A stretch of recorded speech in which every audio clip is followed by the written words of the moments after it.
एक हमारा दर्शक है सफदर, वो कह रहे हैं कि मुस्लिम लेवल न लग जाए, इसलिए सॉफ्ट हिंदुत्व कार्ड खेलना जरूरी है। ये बीजेपी अक्सर तुष्टीकरण की बात करती है,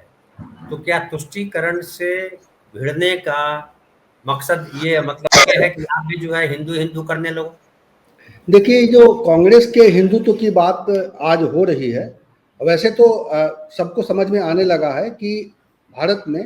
हिंदुत्व को इग्नोर नहीं किया सकता है, और कांग्रेस ने कभी इग्नोर भी नहीं किया है। मैं ये कह रहा हूँ कि कांग्रेस ने ऐसा नहीं है कि हिंदुओं को इग्नोर किया है। कांग्रेस के ऊपर एक टैग चस्पा किया गया कि वो अल्पसंख्यकों का तुष्टीकरण कर रहा था,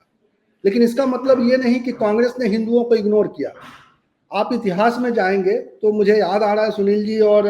रामदत्त त्रिपाठी और वोरा जी एक दिन चर्चा में थे। सुनील जी, आपको याद होगा कि उस दिन किस तरह की बात हुई थी कि इंदिरा गांधी ने, और आप शायद बताएंगे उस घटना को कि किस तरह से इंदिरा गांधी के कार्यकाल में जब बांग्लादेश पर विजय के बाद एक बड़ा कार्यक्रम किया गया था, और कांग्रेस हमेशा से इस पक्ष में रही है कि वहां पर मस्जिद को ध्वस्त किए बिना राम मंदिर का निर्माण हो। लेकिन वो कांग्रेस हमेशा से सभी वर्गों के साथ मिलकर एक राजनीति करती रही है। उसने कभी, उसके दिमाग में, कांग्रेस वालों के दिमाग में ये नहीं आ सकता है कि मस्जिद गिरा के ही मंदिर बन सकता है। वो मस्जिद के रहते हुए या मस्जिद के साथ ही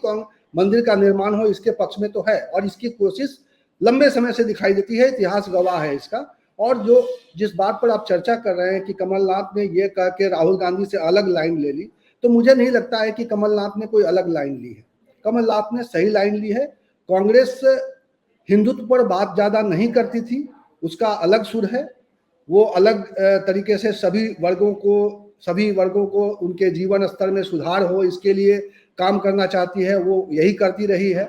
सभी वर्गों में, इसीलिए वो पॉपुलर रही है। इसीलिए पूरा पैन इंडिया उसका एक आप देखते हैं उसका एक असर है, उसका एक प्रभाव है, क्योंकि वो हिंदू मुस्लिम सिख ईसाई भाषा इन सब से ऊपर पार्टी रही है। और लंबे समय तक भारत में अगर शासन किया है तो उसकी वजह यही है कि सभी वर्ग के लोगों का समर्थन उसको मिला है, और सभी वर्ग के लोगों के प्रति उसका एक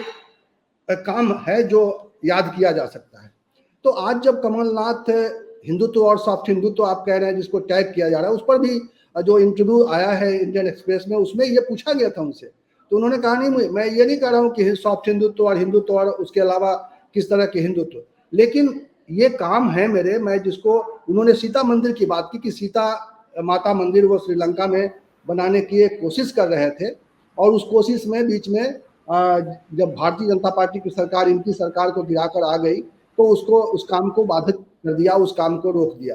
तो मैं वो वादा कर रहे हैं कि हम वो भी पूरा करेंगे। देखिए, चुनाव में क्या होता है कि चुनाव में जब जनता का आपको समर्थन चाहिए होता है तो किसी तरह के, किसी वर्ग का समर्थन आपको जातीय आधार पर मिलता है, किसी वर्ग का समर्थन आपको धार्मिक आधार पर मिलता है, किसी वर्ग का समर्थन आपको,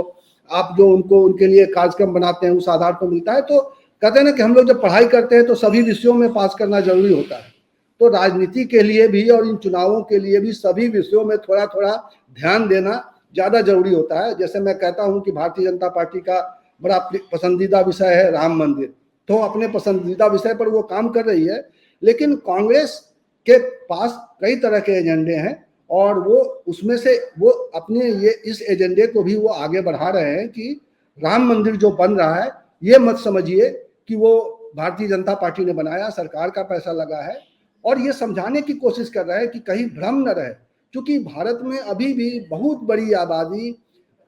बहकावे में आ जाती है, भ्रम में आ जाती है, और राजनीतिक दल, सिर्फ भारतीय जनता पार्टी नहीं, बहुत सारे राजनीतिक दल ये इस तरह के भ्रम फैलाती भी है। तो इसीलिए इस वक्त जब बात कमलनाथ कह रहे हैं तो मैं पूरे यकीन के साथ कह सकता हूं कि वो कांग्रेस के एजेंडे के साथ ही कर रहे हैं, और कांग्रेस का एजेंडा सिर्फ जातीय गणना के आधार पर सभी वर्गों को उनको, उनके जो अधिकार हैं उनसे उनको पूरा अधिकार देने की कोशिश भी है, और जो उनके ऊपर एक टैग चस्पा किया गया है जो गलत है कि वो हिंदू विरोधी हैं, उसको भी खत्म करना चाहती है। आपको याद होगा कि अभी राहुल गांधी से जब सतपाल मलिक ने मुलाकात की तो उस वीडियो में सतपाल मलिक उनको समझाते हुए दिखाई दे रहे हैं कि सॉफ्ट हिंदुत्व ही ठीक रहेगा। तो सॉफ्ट हिंदुत्व, और जो राहुल गांधी कह रहे हैं कि जो पद नहीं लेने की जो उनकी लालसा है, जो जिस तरह से दिखाया जाता है कि हमें तो कुछ नहीं चाहिए, हमें हिंदुस्तान के लिए हमें करेक्ट करना है, हमें चीज़ों को जो चीजें दुरुस्त नहीं है, जो भ्रष्टाचार है उसको खत्म करना है, या जो बेपटरी हो गई है सरकार या बेपटरी हो गया है विकास, उसको हमें दुरुस्त करना है, करेक्ट करना है। तो ये वाला जो अप्रोच है, इस अप्रोच के साथ आप आगे आइए। तो ये है, मैं नहीं मानता हूं कि कांग्रेस जो है किसी तरह के हिंदुत्व के एजेंडे में फंस रही है, बल्कि वो क्लियर कर रही है कि हिंदुत्व से हम दूर नहीं हैं, और उस तरह के हिंदुत्व जिसमें दूसरे वर्ग को नुकसान न पहुंचता हो, उस तरह के हिंदुत्व जिससे दूसरे वर्ग में नफरत न फैलती हो, इस तरह के हिंदुत्व के पक्ष में अगर कांग्रेस है, इसीलिए हम लोग कांग्रेस को पसंद भी करते हैं। इसीलिए हम लोग बात करते हैं कि संविधान के बेहद करीब रह के वो देश की सेवा करना चाहता है और देश को चलाना चाहता है। और इसीलिए कांग्रेस की आज जो एक बड़े बौद्धिक वर्ग में भी आज उसकी वापसी की उम्मीद देख रहे हैं हम लोग, जो कई बार हम लोग कांग्रेस के विरोध में भी खड़े हुए, कांग्रेस की कमियों को आज भी हम जाहिर करते हैं। जब कांग्रेस जिस तरह से व्यवहार करती है, तो हम कोई कांग्रेसी तो है नहीं,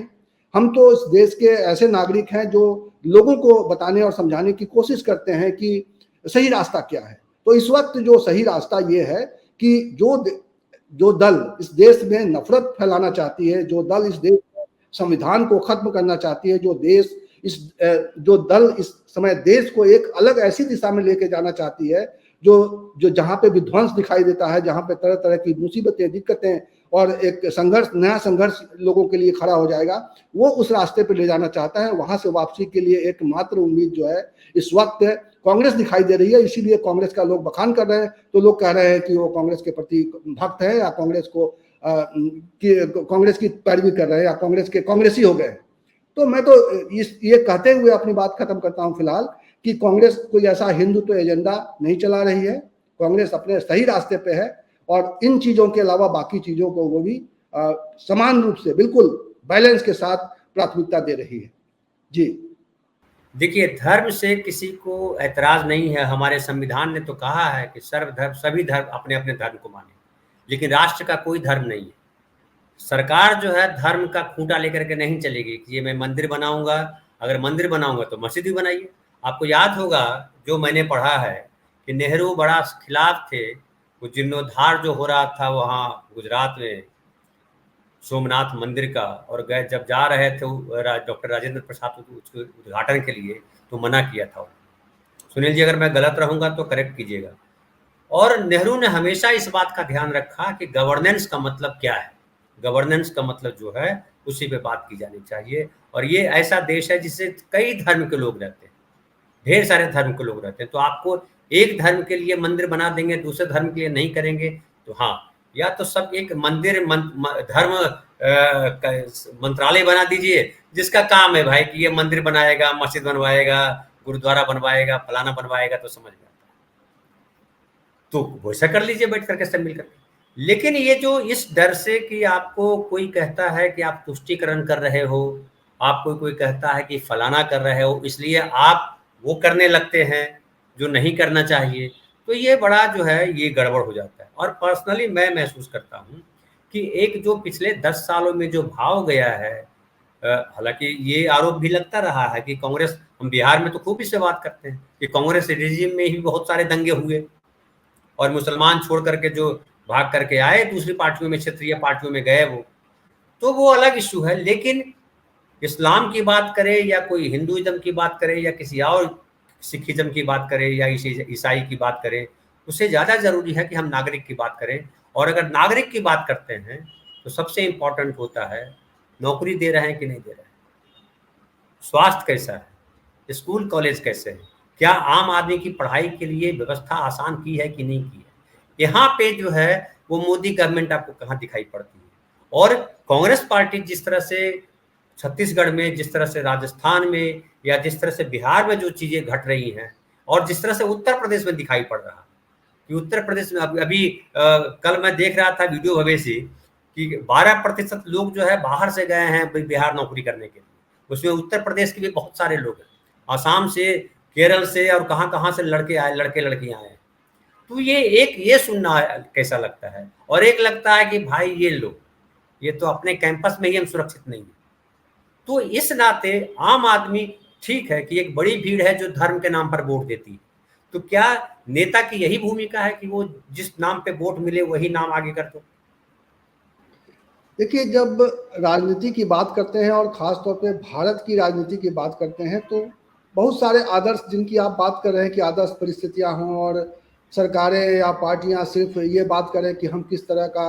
आपको एडमिनिस्ट्रेशन देंगे, हम किस तरह की सहूलियतें देंगे और हम संविधान के हिसाब से ये चीज़ें हम करने के लिए आ रहे हैं। भारत में ऐसा चुनाव नहीं होता है और शायद भारत का चुनाव इसीलिए कलरफुल है कि तमाम तरह की बंदिशें, आप देखिए ना कि चुनाव आयोग जब कहते हैं कि आचार संहिता लागू है, तो उसमें ये बात शामिल हो जाती है कि आप धर्म की बात पर वोट नहीं मांगेंगे। लेकिन कौन सी पार्टी है, कौन सा नेता है जो चुनावों के समय में अपने आप पर काबू रखता है और ऐसी बातें नहीं करता है? तो एक नियम तोड़ता है तो बाकी भी नियम तोड़ते हैं, और हम सब ये देखते हैं कि कैसे ये चुनाव क्या कलर ले रहा है, कौन किन लोगों को कैसे प्रभावित करने की कोशिश की जा रही है। मैंने पहले भी कहा कि भारत की आबादी, इतनी तरह की विविधताएं हैं यहाँ पर,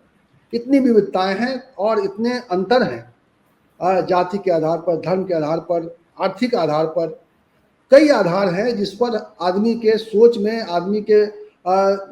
उसकी परिस्थिति में, सब में एक बदलाव है, एक अंतर है। और जो पार्टियां हैं या नेता हैं, उन सब को एड्रेस करना चाहते हैं, कौन कैसे मानेगा, कौन कैसे किस बात से उनकी ओर आकर्षित होगा, और यही चुनाव में दिखाई देता है। और यही हम लोग देखने जाते हैं, जब हम लोग जमीन पर जब जाते हैं चुनाव का सर्वेक्षण करने के लिए, या चुनाव में किस तरह से चल रहा है, तो हम कैसे कैसे लोगों से बात करते हैं कि उनके मन में क्या क्या चल रहा है, वो किस आधार पर वोट करेगा। तो जब हम देखते हैं कि पब्लिक अलग अलग आधार पर वोट करने के लिए अपना मानस बना रही है, तो आप ये कैसे सोच लेते हैं कि राजनेता, और उनको इतनी बड़े, उनके पास इतनी बड़ी शक्ति है, क्षमता है और सब कुछ है, वो पता करते हैं लोगों को कि किस बात से बात बनेगी, कौन सा बात हमें कौन सी बात हमें कितना वोट बढ़ा सकता है या घटा सकता है, किसके अपने विरोधियों के बारे में हम किस तरह का एलिगेशन लगाएंगे या किस तरह की बात उछालेंगे तो हमें फायदा मिल सकता है। तो चुनावों में ये सारे नुस्खे आजमाए जाते हैं, और इसीलिए भारत में देखते हैं कि हम चुनावों में तरह तरह की बातें होती हैं, और जब चुनाव हो जाते हैं तब हम विश्लेषण करते हैं कि इस परसेंट वोट जो है इधर इसलिए गया क्योंकि ये मामला, ये मुद्दा जो है वहां पर लोगों के दिमाग में बैठ गया। तो मुझे लग रहा है कि आप जिस विषय पर चर्चा कर रहे हैं कि भाई धर्म का नाम क्यों लिया जा रहा है, चुनाव तो बड़े इस तरह से होना चाहिए, मध्य प्रदेश में, राजस्थान में, छत्तीसगढ़ में, मिजोरम में, तेलंगाना में, कि भाई कैसे नया गवर्नेंस आएगा और एकदम सारा एकदम तख्ता पलट हो जाएगा, लोगों की जिंदगी में खुशहाली आ जाएगी और सब सारा कुछ बदल जाएगा। ऐसा होने वाला नहीं है। ये सिर्फ कल्पना कर सकते हैं हम लोग। असल स्थिति यह है कि अलग अलग लोग अलग अलग मुद्दों पर वहां पर वोट करने की तैयारी कर रहे हैं, और उन सभी मुद्दों को ये राजनीतिक दल एड्रेस करने की कोशिश कर रहे हैं। आपको मैं बता दूं कि मध्य प्रदेश में और राजस्थान, छत्तीसगढ़ में पुरानी पेंशन भी एक बहुत बड़ा मुद्दा है।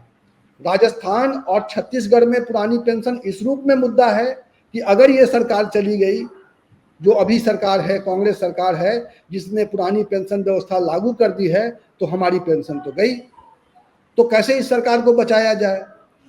और मध्य प्रदेश के जो सरकारी कर्मचारी हैं वो ये सोच रहे हैं कि हमारे से कट के जो अलग हुआ छत्तीसगढ़, वहां तो पुरानी पेंशन पा रहे हैं, हमें लोग मूर्ख बच गए हैं, इन सरकार को ले आए और ये पुरानी पेंशन देने के लिए तैयार नहीं है, तो ऐसी सरकार लेके आओ जो पुरानी पेंशन दे, यानी कांग्रेस को लेकर आओ। तो लोगों के जो मुद्दे हैं वो अलग अलग हैं। राजनीतिक दल उन सभी मुद्दों पर उनको एड्रेस करके उनको अपनी ओर खींचना चाहते हैं, और